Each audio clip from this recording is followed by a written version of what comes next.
ल मेरो साथीले चाहिँ कुकुरको भागमा चाहिँ चटपटे बनेको बनाउने आइटमहरु भाग लाग्छ मेरो भनिदिँदैछ ल। तीनटा रम्पम सन्तोषको भागमा एकछिन ल भिडियोमा पंकजको भागमा तीनटा वाइ वाइ या उसले मन लागे जति त्यहाँभन्दा धेरै ल्याउँदा पनि तीनटा चाहिँ अनिवार्य ल्याउनु पर्यो। यता सनातन धर्मको तीन चारटा झटपट यता सबको धर्म भइसक्यो। उसले दुईटा भनेको थियो मैले दुईटा थपिदिएको। काट्ने सामग्री के छ?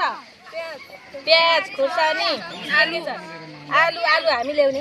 एकजना तिमी के ल्याउने? दुईजना आलु र मुरै। तिमी के ल्याउँछौ? मुरै ल्याइदिन्छु।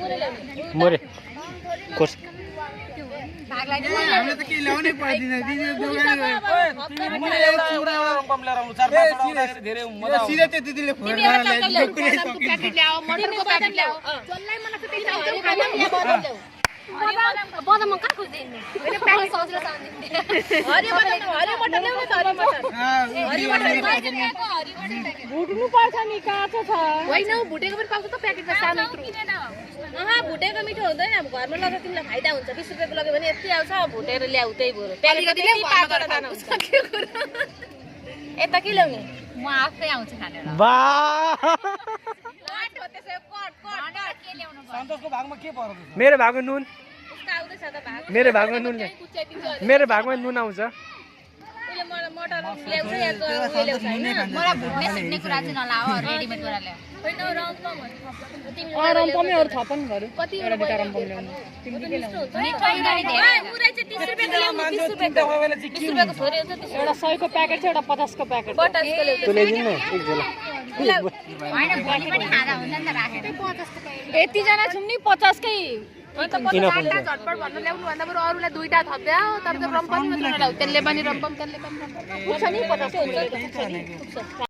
बनाएर घरमा खुवाएर सानो खालको चक्कु खोइ सानो खालको चक्कु कस्तो गर्छ? अहिले ल्याएर आलु पनि त्यही गरेर नुन घोर्छान्छ उसी। यता चक्कु कसँग छ चक्कु तेरो घरमा छ? छैन मेरो घरमा। त्यो त हात हो। त हात हो का चक्कु हो? हाम्रो घरमा खुकुरी छ। एक्सक्युज मी सानो घरमा कसैको चक्कु छैन? बन्चरले हुँदैन? घरमा सानो चक्कु। ओइ सुन न बन्चरले हुँदैन? बन्चर ल्याउँदा त तिम्रो खसियाले राउ चक्कु किन गयो मुखले काट्दा कि बेलचाले चलाउने? लुक एट मी आपको अचार छोड्नु लिएर आउनु। एक्सक्युज मी राम्री बक्स राजा। लुक एट मी तिमीले यो स्कुलको घण्टी देखेको छैन भन्दै थियौ नि? हेर उ लुक एट मी दुलो बडा जस्तो भएको नि के त भारत त्यो घण्टी लाउँदाखेरि पहिला पनि हाम्रो घर फर्किन्थ्यो अरे। मैले सुनेको थिएँ त अहिले त्यो घण्टी हेरेर जवानीको किस्सा एकदम चन्द्रगढी जमान छ त्यो घण्टी के रे भारतको चित्र रहेछ त। मेरो घर त्यतै हो। हात दुख्दैन सन्तोष तिम्रो? ठ्याक्कै भारतको नक्सा जस्तो छ यस्तो दुन सबैजनाको फिक्स भयो। सन्तोषको चाहिँ के ल्याउनु फिक्स भयो त? म चिसो पानी। सन्तोष साच्चै भएको दिन हामी खासमा हेर। हेलो गाइज आज चाहिँ हामी होइन 10-10 रुपियाँ उठाएर चटपटी खान साथीहरू ग्राउन्डमा बसिरहेको छु है। र यो पैसाको चाहिँ के आउँछ हेरौँ मैले चटपटी खाएर थाहा हुन्छ। मोमो पनि आउँछ। के आउँछ? पिज्जा यहाँ जम्मा 100 रुपियाँ छ है। भुजिया आउँछ मुरै आउँछ सबै चटपटे सबै मिक्स गरेर चटपटे आउँछ। चटपटी आउँछ। सबैजनाले आफ्नो आफ्नो भागमा परेको सामानहरू लिएर आउनु होला। दीक्षा सुवेदी के ल्याउनुहुन्छ अरे? आलु ल्याइदिन्छु। अरू के ल्याउनु अरे? आलु मात्र। र हेलो गाइस हामी चाहिँ क्लास हुँदाखेरि चाहिँ भाउजूले बनाएको चटपटी चाहिँ धेरै खान्थ्यौँ र आज चाहिँ फेरि हामी खाना आँटेको छौँ। भाउजूले के हाल्नुहुँदैछ रेसिपी हेर्नु है।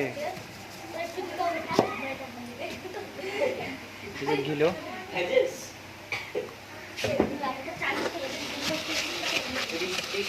ल हुँदैछ साथीहरू। फेरि हालिदिनु भएन? अलि हालिदिनु नि। प्लास्टिक छ भाउजू?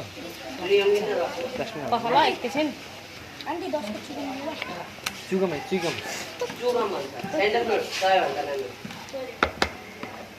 ल गाइस हाम्रो चाहिँ रेडी भइसकेको छ। पिरो ड्याम ल प्लास्टिकमा हालिदिनु भाउजू। खोइ त यहाँ खाने होइन नि? ल गाइस आइसक्यो है चटपटे खाने होइन? खोइ चटपटे खाने होइन? खोइ हेर नि त नि पहिला चटपटे दिए पो खानु त अनि चटपटे खाने हैन भन्नुहुन्छ। यहाँ आइसक्यो त यहाँ पाल्ने पङ्कज पाल्ने रहेछ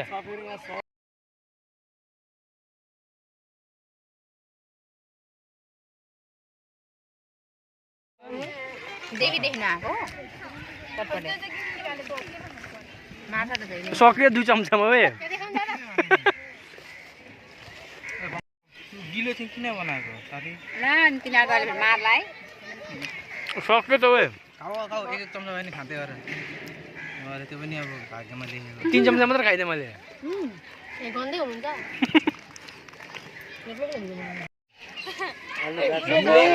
झोल चटपटे गिलो भन्छ तले बाउ त उता पनि छ चटपटे सकिन लागेको छ